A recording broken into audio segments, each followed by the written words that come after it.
বিদ্যা, অর্থাৎ ছোটবেলা থেকে একদম আমরা পরিবেশ বিদ্যা সম্পর্কে জানতে সাহায্য করি। ধীরে ধীরে যখন আরও বড় হই, উচ্চ প্রাথমিক স্তরে আমরা দেখতে পাই ইতিহাস, ভূগোল। এরপর যখন আমরা মাধ্যমিক স্তরে যাই, তার সঙ্গে আমরা দেখতে পাই পৌরবিজ্ঞান, ইতিহাস। এর সঙ্গে আমরা যখন উচ্চ মাধ্যমিক স্তরে যাই, তখন আমরা দেখতে পাই অর্থনীতি, রাষ্ট্রবিজ্ঞান, শিক্ষাবিজ্ঞান, এই সমস্ত বিষয়গুলো।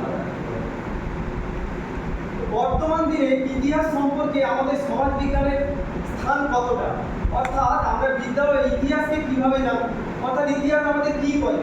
ইতিহাস আমাদের দৈনন্দিন জীবনে পুরোনো দিনের কথা জানতে সাহায্য করে, অতীতের কথা আমরা জানতে পারি। একটা যুগ বিবর্তন হচ্ছে, সেই প্রাচীন যুগ থেকে শুরু করে আজকে আমরা বর্তমান দিনে এসেছি আধুনিক যুগ। তো এই সমস্ত জিনিসগুলি আমাদের জানতে সাহায্য করে ইতিহাস। এরপর আমরা ভূগোল সম্পর্কে জানি, অর্থাৎ ভূগোলের স্থান কোথায়। আমাদের বিদ্যালয়ে পাঠ্যক্রমে ভূগোলের স্থান কোথায়, অর্থাৎ এই ভূগোল আমাদের বিভিন্ন ভৌত আন্তঃসম্পর্ক একটা দেশের সঙ্গে আর একটা দেশের, এই সমস্ত জিনিসপত্র জানতে সাহায্য করে আমাদের ভূগোল।